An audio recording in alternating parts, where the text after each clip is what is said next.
Tudor Pro Cycling on the right-hand side. UAE with Novak constantly looking across just to check out what's going on. Dan Dijkman pulls out of the string and decides to go back and wait for Jan Christen now. In fact, it wasn't Dan Dijkman. One of the other teammates has just swung out of the string and is going.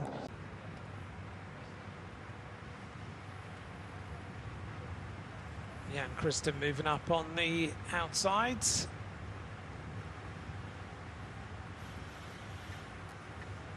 Being brought back then by his teammate, the Italian sprinter David Stella. Take a natural break at the side of the road. Why not?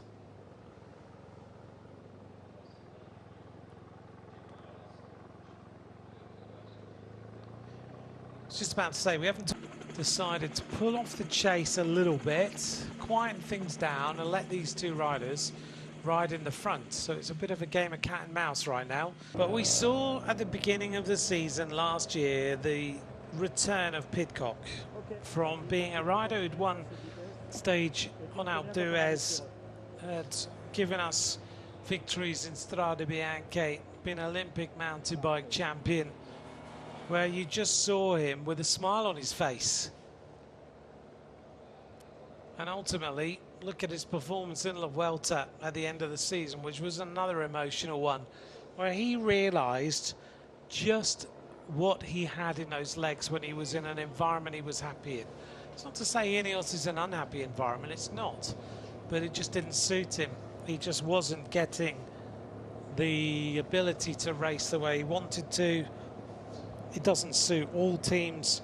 If you put Mathieu van der Poel in Ineos, it'd probably be the same. Pidcock is one of those riders who's a little bit different. He wants to ride his way, and Q36 point, or Pinarello Q36.5 are now allowing Pidcock to do that. The end of the breakaway, 25.8 kilometers to go.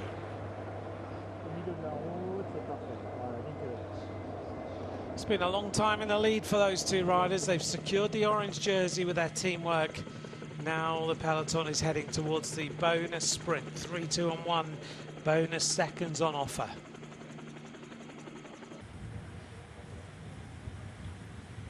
Thanks to all of you who've joined us. This is the AlUla Tour, stage number 3 as we go to the climb, the first climb of this year's race, to Bir Jadam Mountain in Huerca, the base of this climb.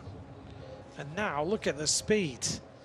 Is that really 106k an hour? It's a very, very fast descent. Look at the speed of these riders right now. I think there's a crash on the descent. Wow, that's a big crash. One of the UAE riders is down. That's a big, big crash. And oh, hitting the deck, that's painful. David Stella has crashed. It's rapid down this descent, 90 odd kilometers an hour. Stella has no shorts left. That's very, very painful.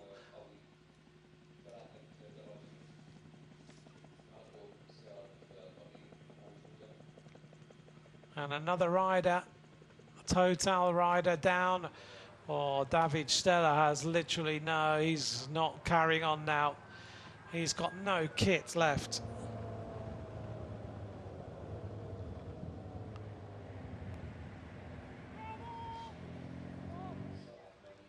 Oh, Fabien Grelier's crashed.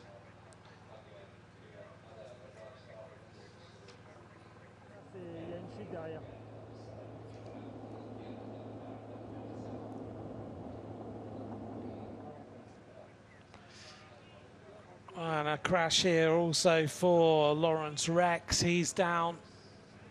Well, it was a big fall of those riders. Thankfully, they're all sitting up. But extremely fast crash.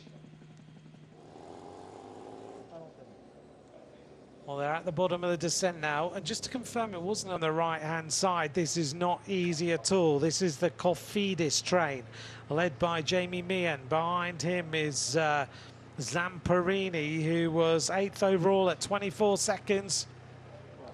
And now Kristen says to Garofoli, do some work or else that's it. And Kristen now decides to accelerate again, and Garofoli manages to respond, or does he?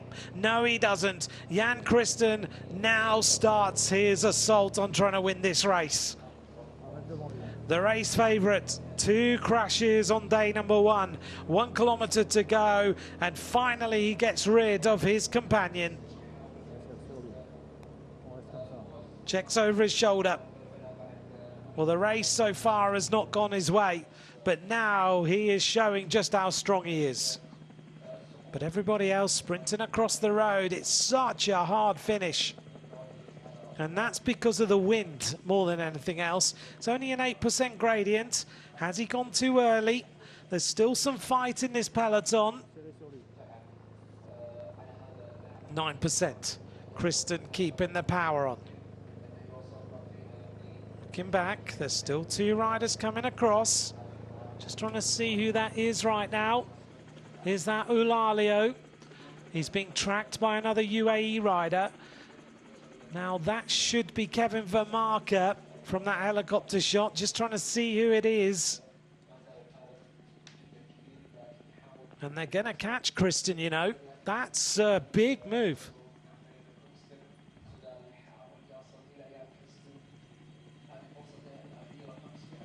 Just hearing a double has been dropped. Now they catch Kristen in sight of the finish line. Kristen has been caught.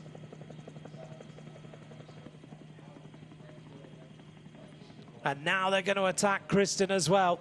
Big move on the left-hand side as they try to go clear. Bahrain Victorious are leading the charge up this climb now. And it is Afonso Eulalio behind him. Voisard is there as well, so is Higuita. Who's going to get this then? Look at Higuita as he jumps his way onto the wheel. So it is Eulalio, Jan Kristen, Voisard, Higuita, and also Kevin Vermarker. Big acceleration of the little Colombian climber. Higuita goes for glory now. This is a big acceleration from the XDS Astana rider. Voisard tries to go on the other side of the road. Can Higuita hold on? Is it going to be a win for Tudor Pro Cycling at the top of this mountain? Tudor Pro Cycling all the way. Yanis Voisard across the line first for Tudor Pro Cycling.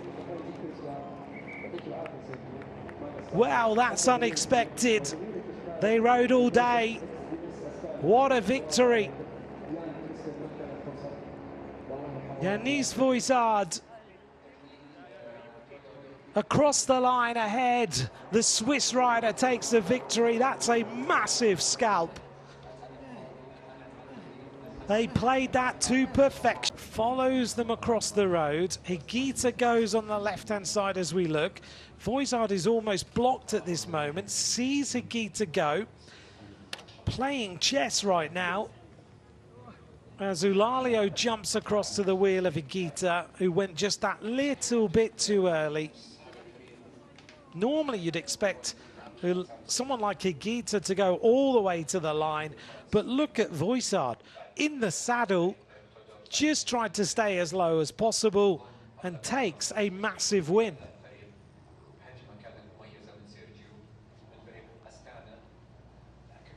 Gets out the saddle just before the line. Higuita is beaten and Yanis Voisard is the winner of today's stage. Now Voisard started at 31 seconds. He's even got time to celebrate.